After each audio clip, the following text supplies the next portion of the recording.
मैंने आपको संपूर्ण MS वर्ड 2010 करा दिया है।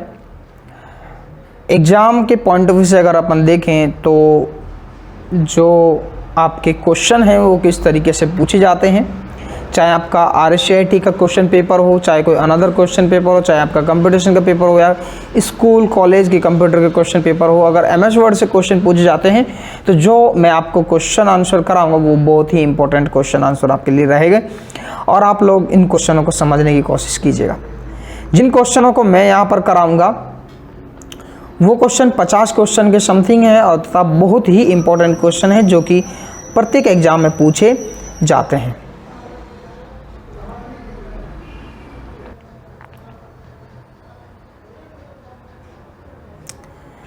ये आप लोगों के लिए इंपॉर्टेंट क्वेश्चंस तो रहेंगे और ये प्रत्येक एग्जामिनेशन आपसे पूछ लिए जाते हैं। हम यहाँ पर एक एक क्वेश्चन को लेकर चलेंगे, उनको समझने की कोशिश करेंगे और पढ़ेंगे और जितना मैंने आपको पढ़ाया है उसमें से एक भी क्वेश्चन आपको यहाँ पर बाहर देखने को नहीं मिलेगा। बहुत ही इंपॉर्टेंट क्वेश्चन है। मैं तो ये कहूँगा आप अगर राजस्थान पुलिस की अगर आप तैयारी कर रहे हो तो अप्रॉक्स 15 क्वेश्चन उसमें पूछे जाएंगे, तो 2-3 क्वेश्चन आपके यहाँ से 100% हैं जो कि पूछे जाएंगे। उसके अलावा आप पटवारी का एग्जाम दोगे उसमें भी आपके कंप्यूटर से क्वेश्चन पूछे जाएंगे, वो यहाँ से आपके MS वर्ड से क्वेश्चन पूछ लिए जाते। यदि आप अनदर कोई कंपटीशन की तैयारी कर रहे हो तो वहाँ भी आपसे कंपटीशन में क्वेश्चन पूछ लिए जाते हैं। ठीक है, तो इस तरीके से आप पढ़ोगे यहाँ पर। तो मैं एक एक क्वेश्चन को लेकर यहाँ पर चलूँगा और आप देखते जाए। तो स्टार्ट करते हैं। फर्स्ट क्वेश्चन जो है अपना वो क्या है, तो ये सबसे पहले मैं MS वर्ड जो है उसका आपको इंटरफेस दिखाना चाहूँगा। तो आपको दिख रहा होगा ये कुछ इस प्रकार से इसका इंटरफेस होता है MS वर्ड का। आप यहाँ से देख सकते हो सबसे टॉप में जो है इसका टाइटल बार होता है, सबसे टॉप में जो डॉक्यूमेंट्स 1 इसका बाय डिफ़ॉल्ट नेम होता है, आपको यहाँ पर दिखाई दे रहा होगा। ये MS वर्ड जो है प्रोग्राम फाइल का नाम है और इसे पूरे बार को हम बोलते हैं टाइटल बार, और ये वाला जो हमारा छोटा सा बार होता है इसको बोलते हैं क्विक एक्सेस टूल बार। ये हमारा रिबन होता है। उसके बाद ये हमारे टैब होते हैं ये वाले। ठीक है, ये हमारे ग्रुप होते हैं, पैराग्राफ ग्रुप, स्टाइल ग्रुप, ठीक है, फॉन्ट ग्रुप, क्लिपबोर्ड ग्रुप। ये हमारा जहाँ पर अपन टाइप करते हैं वो वाला पार्ट होता है। ये इस वाले पार्ट को हम स्टेटस बार कहते हैं। ये वाला पार्ट आपका स्टेटस बार होता है और सबसे नीचे आपका टास्क बार होता है। स्टेटस बार में आपको यहाँ पर पेज नंबर वगैरह दिखाई देते हैं, यहाँ से आप जूम वगैरह कर सकते हो। ये आपका पेज लेआउट व्यू होता है ये वाला। ठीक है, और बाय डिफ़ॉल्ट जो होता है ये पेज लेआउट व्यू में ही दिखाई देता है। ये आपका स्क्रॉल बार होता है। एक स्क्रॉल बार जब पेज बड़ा कर देंगे तो आपको एक स्क्रॉल बार आपको यहाँ पर भी दिखाई देगा। ठीक है, तो इस तरीके से ये इसका स्टेटस बार होता है। सॉरी, इस तरीके का इसका इंटरफेस आपका होता है MS वर्ड का। नेक्स्ट अगर अपन बात करें तो यहाँ पर आपको दिखाई देगा, यहाँ पर फर्स्ट क्वेश्चन माइक्रोसॉफ्ट वर्ड 2010 से संबंधित यहाँ पर दिया गया है। फर्स्ट क्वेश्चन बोला गया है कि क्वेश्चन नंबर 1 माइक्रोसॉफ्ट वर्ड क्या है। मैंने फर्स्ट क्लास में आपको बताया था माइक्रोसॉफ्ट वर्ड जो है आपका, मैंने फर्स्ट क्लास में आपको बताया था ये एक वर्ड प्रोसेसिंग प्रोग्राम है। ये एक वर्ड प्रोसेसिंग प्रोग्राम है जिसमें वर्ड को क्या किया जाता है, प्रोसेस किया जाता है। मैंने आपको फर्स्ट क्लास में ही ये बताया था कि माइक्रोसॉफ्ट वर्ड जो है एक वर्ड प्रोसेसिंग प्रोग्राम है। और अगर हम बात करें सॉफ्टवेयर की तो आपके सॉफ्टवेयर 2 प्रकार के आपके होते हैं। सॉफ्टवेयर आपके 2 प्रकार के होते हैं। एक आपका होता है एप्लीकेशन सॉफ्टवेयर और दूसरा आपका होता है सिस्टम सॉफ्टवेयर। एक होता है एप्लीकेशन सॉफ्टवेयर। एप्लीकेशन सॉफ्टवेयर वो सॉफ्टवेयर होते हैं जिन पर हम काम करते हैं बैठकर, और सिस्टम सॉफ्टवेयर वो होते हैं जिन पर हम काम नहीं करते बैठकर, यानी कि कंप्यूटर को रन करने के लिए हमें सिस्टम सॉफ्टवेयर की आवश्यकता पड़ती है। और यही सॉफ्टवेयर सिस्टम सॉफ्टवेयर आपके ऑपरेटिंग सॉफ्टवेयर भी कहलाते हैं। जैसे कि विंडो, इसका सबसे अच्छा एग्जाम्पल है विंडो। इसके अलावा आप जो बात करें एप्लीकेशन सॉफ्टवेयर की तो जिसमें आपका माइक्रोसॉफ्ट वर्ड जो है एक एप्लीकेशन सॉफ्टवेयर होता है। माइक्रोसॉफ्ट पूरा का पूरा ही एक आपका एप्लीकेशन सॉफ्टवेयर होता है। तो ये भी आपको एक ध्यान रखना है। इसके अलावा हम नेक्स्ट क्वेश्चन देखते हैं। नेक्स्ट क्वेश्चन आपका है MS वर्ड की विशेषता क्या है। MS वर्ड की अगर विशेषता की बात करें तो मैंने आपको बताया था स्पेलिंग चेकिंग। सबसे पहले ये स्पेलिंग चेकिंग भी करता है जिसकी शॉर्टकट की मैंने आपको बताई थी F7। क्या बताई थी, F7, यानी कि ये एक स्पेलिंग चेकिंग भी करता है, जिसकी शॉर्टकट की क्या, F7। ये ग्राफिक्स के रूप में कार्य करता है, क्योंकि इसमें चित्र भी हम इसमें इंसर्ट कर सकते हैं तथा इसमें चित्र भी दिखाए जा सकते हैं। इसमें हम smart art, clip arts, image वगैरह वगैरह इंसर्ट कर सकते हैं, इसलिए इसको ग्राफिक्स भी बोला जाता है। अर्थात इसका जो आंसर होगा वो क्या होगा, दोनों होगा, बोथ होगा। ठीक है, इस तरीके से। नेक्स्ट क्वेश्चन अगर अपन बात करते हैं तो नेक्स्ट क्वेश्चन लेते हैं। नेक्स्ट क्वेश्चन है, MS वर्ड को रन कमांड के द्वारा खोलने के लिए क्या टाइप करना होता है। यदि MS वर्ड को रन कमांड से, मैंने जब आपको क्लास पढ़ाई थी तो मैंने बताया था विंडो की +R के माध्यम से हम रन कमांड को खोलते हैं। जैसे विंडो की +R प्रेस करते हैं तो वहाँ पर रन कमांड आपका ओपन हो जाता है और उसमें हमें विन वर्ड टाइप करना होता है। जैसे हम वहाँ पर विन वर्ड टाइप करेंगे और एंटर प्रेस करेंगे तो आपका MS वर्ड ओपन हो जाता है। और मैंने आपको बताया था कि ये एक प्रोफेशनल तरीका होता है MS वर्ड को ओपन करने का। मैं भी इसी तरीके से MS वर्ड को ओपन करता हूँ और मैंने जो वीडियो क्लासेज आपके डाली हैं उनमें आप देख सकते हो मैंने इसी प्रकार से MS वर्ड जो है उसको ओपन किया है। नेक्स्ट क्वेश्चन अपन देखते हैं।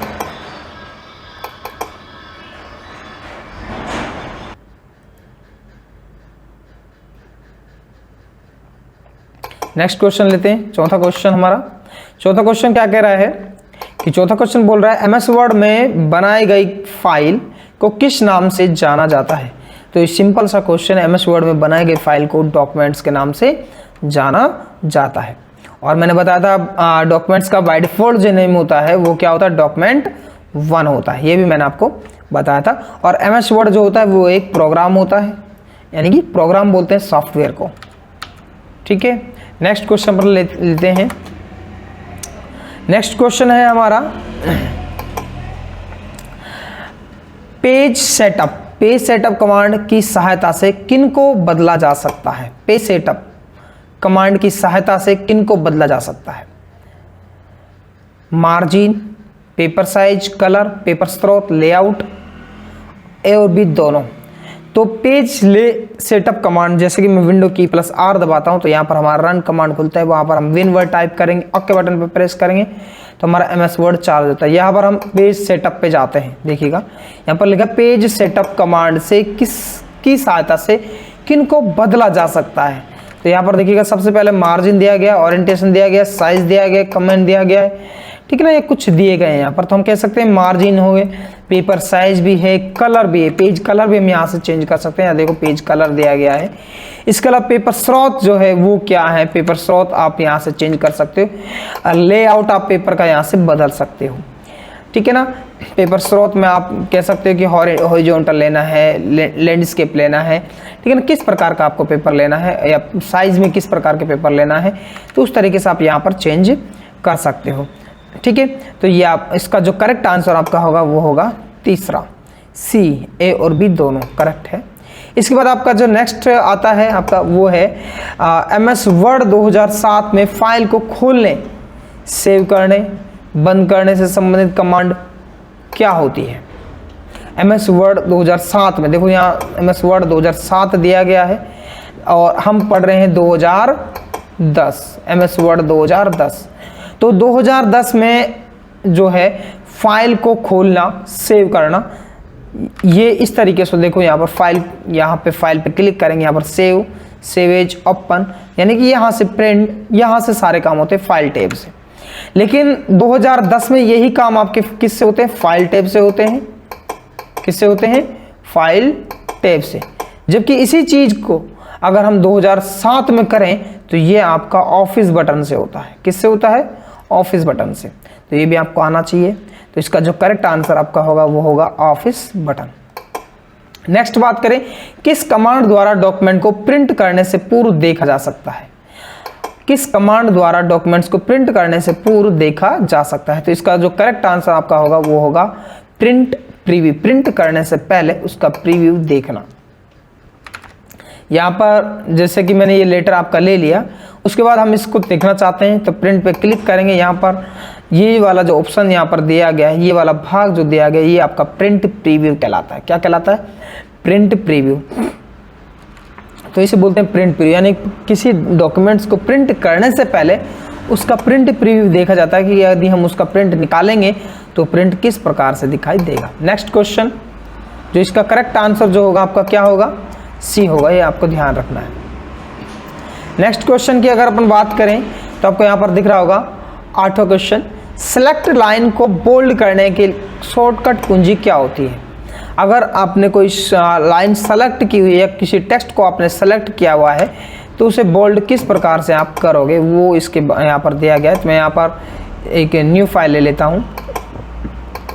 देखिएगा मैंने यहाँ पर कोई टेक्स्ट लिख दिया, ज्ञान केंद्र, और मैंने इसको किया सेंटर, और मैंने इसका साइज थोड़ा सा बढ़ा दिया और मैंने इसको कैपिटल छोड़ा।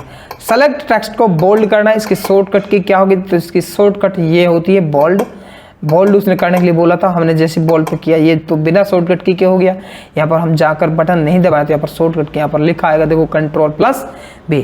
तो इसकी जो शॉर्टकट की आपकी जो होगी वो होगी Ctrl+B। सेलेक्ट टेक्स्ट को बोल्ड करने की शॉर्टकट की Ctrl+B होती है। सेलेक्ट लाइन को अंडरलाइन करने की शॉर्टकट की क्या होती है। अगर सेलेक्ट लाइन को हमें अंडरलाइन करना है तो उसकी शॉर्टकट की क्या होगी, सिंगल अंडरलाइन करने की शॉर्टकट की होती है Ctrl+U, और अगर हमको डबल अंडरलाइन करना है तो उसकी शॉर्टकट की होती है Ctrl+Shift+D, ना कि U। यहाँ पर अगर D होता तो मैं मानता कि Ctrl+Shift+D डबल अंडरलाइन करने की होती है, जबकि सिंगल अंडरलाइन करने की शॉर्टकट की होती है Ctrl+U होती है। इसने कुछ नहीं कहा कि डबल करना है सिंगल करना है, तो मानेंगे कि अंडरलाइन जो है वो सिंगल करना है, और इसकी जो करेक्ट आंसर की होगी वो होगी Ctrl+U। नेक्स्ट क्वेश्चन की बात करें, सिलेक्ट लाइन को डबल अंडरलाइन करने की शॉर्टकट की क्या होगी, अभी मैंने आपको बताया। तो डबल अंडरलाइन करने की शॉर्टकट क्या होती है, Ctrl+Shift+Delete होती है। तो यहाँ पर देखिएगा अगर मैं इसको सिंगल अंडरलाइन करना चाहता हूँ तो यहाँ से देखिएगा Ctrl+U आपको दिखाई दे रहा होगा। तो अगर मैं Ctrl+U प्रेस करता हूँ तो ये सिंगल अंडरलाइन, और Ctrl+Shift+D प्रेस करता हूँ तो डबल अंडरलाइन आपका यहाँ पर हो जाता है। नेक्स्ट क्वेश्चन, एक रेफरेंस है जो डॉक्यूमेंट्स के एक भाग को सूचना को दूसरे भाग में दिखाता है। एक रेफरेंस होता है जो डॉक्यूमेंट्स के एक भाग को की सूचना को दूसरे भाग में दिखाता है। यहाँ पर इसका जो करेक्ट आंसर होगा वो होगा क्रॉस रेफरेंस। इसके बारे में मैंने यहाँ पर लेक्चर डाला हुआ है, आप वहाँ से देख लीजिएगा। क्रॉस रेफरेंस वहाँ से आपको ये समझ आ जाएगा, और इसका जो करेक्ट आंसर होगा वो होगा बी। नेक्स्ट क्वेश्चन देखते हैं, सिलेक्ट लाइन का लेफ्ट अलाइनमेंट। सेलेक्ट लाइन का लेफ्ट अलाइनमेंट करने की शॉर्टकट कुंजी क्या होती है। अलाइनमेंट की अगर अपन बात करें तो अलाइनमेंट आपके जो होते हैं वो 4 होते हैं, और ये 4 मैंने आपको कराए हैं प्रीवियस वीडियो जो मैंने इनकी क्लासेज आपको डाली हुई है, आप वहाँ से देख सकते हो। मैंने एक आपको कराया था राइट अलाइनमेंट, मैंने आपको एक कराया था लेफ्ट अलाइनमेंट, मैंने आपको एक कराया था जस्टिफाई अलाइनमेंट, मैंने आपको एक कराया था सेंटर अलाइनमेंट, जिसकी शॉर्टकट की आपकी Ctrl+E होती है। अगर आप Ctrl+R दबाते हो तो ये अलाइनमेंट राइट के लिए होता है, राइट अलाइनमेंट। Ctrl+L दबाते हो तो ये आपके लिए लेफ्ट अलाइनमेंट होता है। Ctrl+J दबाते हो तो ये आपके लिए जस्टिफाई अलाइनमेंट होता है। Ctrl+E दबाते हो तो ये आपके लिए सेंटर अलाइनमेंट होता है, टेक्स्ट को सेंटर में लाने के लिए। तो यहाँ लेफ्ट अलाइनमेंट की पूछा गया, तो लेफ्ट अलाइनमेंट जो आपका होगा वो Ctrl+L होगा। तो इसका करेक्ट आंसर जो होगा आपका वो Ctrl+L होगा।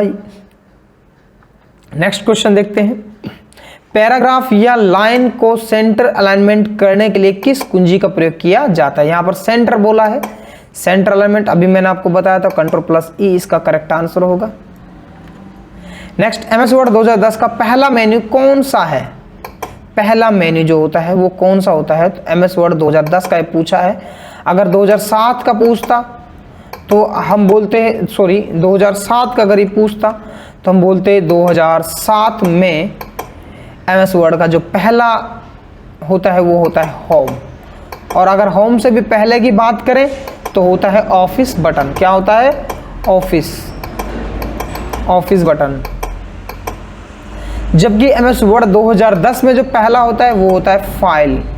क्या होता है, फाइल। तो इसका करेक्ट आंसर आपका होगा फाइल।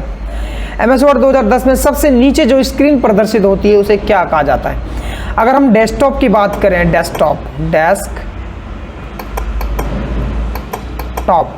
डेस्कटॉप की सबसे निचली जो स्क्रीन होती है, ये वाली स्क्रीन की हम बात करें, इस वाली स्क्रीन की, तो ये टास्क बार कहलाता है। क्या कहलाता है, टास्क बार। यहां पर जो बोला गया है उसने बोला कि एमएस वर्ड की सबसे निचली लाइन कहलाती है आपकी स्टेटस बार। क्या कहलाती है? Status bar. और एमएस वर्ड की सबसे टॉप की अगर लाइन की बात करें तो आपका कहलाता है मेन्यू बार। तो 15वें क्वेश्चन का जो आंसर होगा वो होगा स्टेटस बार। नेक्स्ट क्वेश्चन की बात करते हैं। एमएस वर्ड में सबसे ऊपर दिखाई देने वाला बार क्या कहलाता है? एमएस वर्ड में सबसे ऊपर दिखाई देने वाला जो बार है वो क्या कहलाता है? तो अभी मैंने आपको बताया था जस्ट अभी, तो इसका जो करेक्ट आंसर होगा वो होगा आपका टाइटल बार। एमएस वर्ड में सबसे ऊपर दिखाई देने वाला बार टाइटल बार कहलाता है। फुट नोट और एंड नोट का उपयोग के लिए क्या किया जाता है? तो नेक्स्ट जो हाल ही में जो क्लास डाली गई है उसमें फुट एंड एंड नोट को समझाया गया है। फुट नोट और एंड नोट ये किसी रेफरेंस को देता है, ठीक है, और ये मैंने उस वीडियो क्लास में बताया भी है। इसके बाद जो नेक्स्ट क्वेश्चन आता है वो है ग्राफिक्स आपकी सूचना और विचार को प्रेजेंटेशन है, यानी कि आप कोई चीज़ को प्रेजेंट करना चाहते हो एमएस वर्ड के माध्यम से, तो वो ग्राफिक्स के रूप में आप दिखाना चाहते हो तो वो आपका कहलाता है स्मार्ट आर्ट। स्मार्ट आर्ट में चित्रों की सहायता से आप स्मार्ट आर्ट की सहायता से ग्राफिक्स के रूप में प्रेजेंटेशन देते हो, तो इसका करेक्ट आंसर आपका डी होगा। नेक्स्ट आपका है सेलेक्ट लाइन का राइट अलाइनमेंट। यहाँ देखो राइट अलाइनमेंट की शॉर्टकट की पूछा है, तो अभी मैंने ये बता देते चारों अलाइनमेंट, इसकी शॉर्टकट की क्या होगी? Ctrl+R होगी। नेक्स्ट है सिलेक्ट लाइन को जस्टिफाई भी एक अलाइनमेंट होता है जिसकी शॉर्टकट की क्या होगी? Ctrl+J होती है। मैंने जस्टिफाई की शॉर्टकट की भी आपको बताई है, तो आप इसकी शॉर्टकट की Ctrl+J होगी। और ये 4 अलाइनमेंट होते हैं, मैंने आपको अच्छे से समझाए हैं, आप प्रीवियस की वीडियो क्लासेस में देख सकते हो। नेक्स्ट है go to command. Go to command की अगर शॉर्टकट की बात करें तो इसकी होती है Ctrl+G। गो टू कमांड की शॉर्टकट की होती है। गो टू कमांड के सहायता से हम कहां पर जा सकते हैं?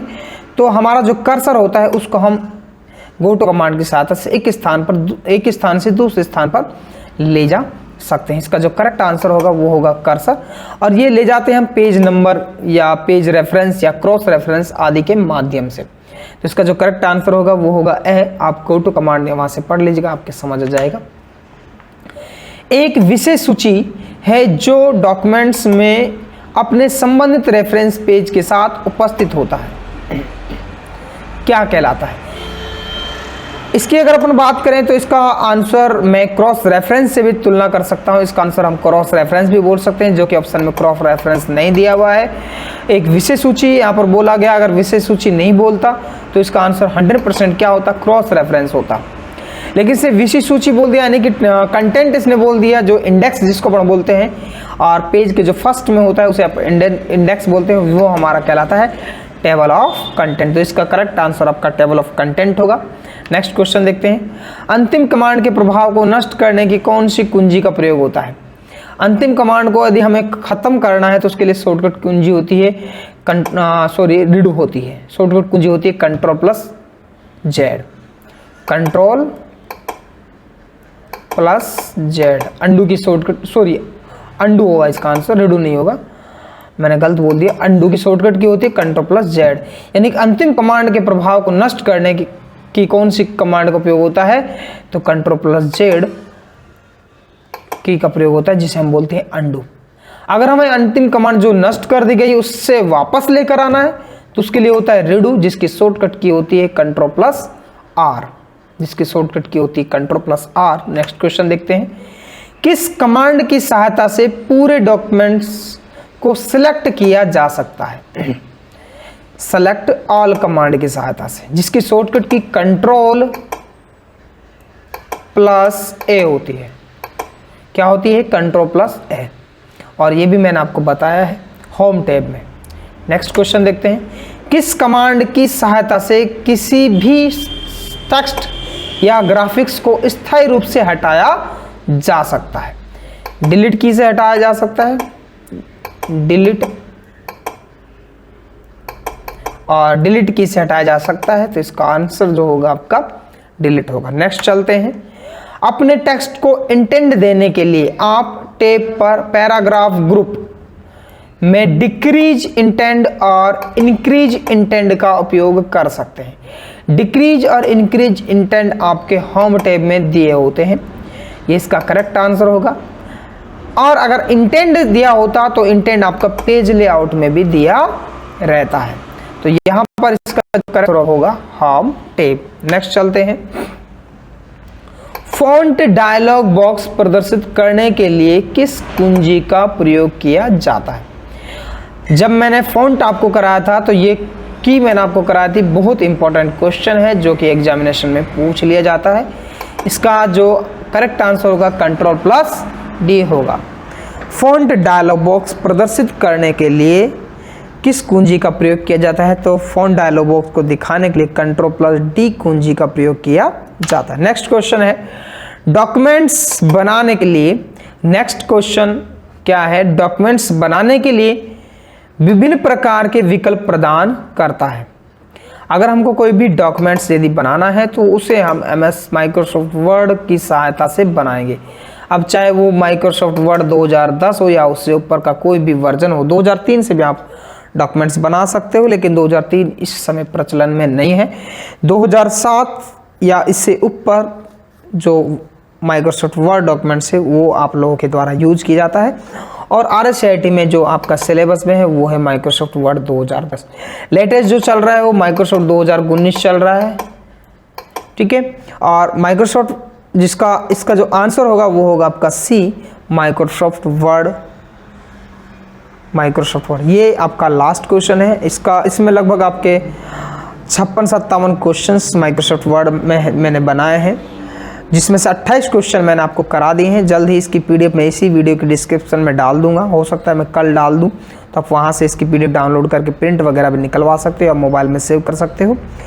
दूसरा जो बाकी का जो इसके क्वेश्चन बच गए हैं वो क्वेश्चन मैं आपको कल कराऊंगा, उसकी वीडियो मैं आपके लिए कल लेकर आ जाऊँगा। आज के लिए इतना ही, ठीक है, बाय। और अगर आपको मेरा वीडियो अच्छा लगता है तो आप मेरे चैनल को सब्सक्राइब जरूर करें, एक लाइक करें, कमेंट करें, सब्सक्राइब करना ना भूलें, जिससे कि मैं कल जो नेक्स्ट वीडियो आपके लिए डालूंगा उसका नोटिफिकेशन आपको मिल जाएगा।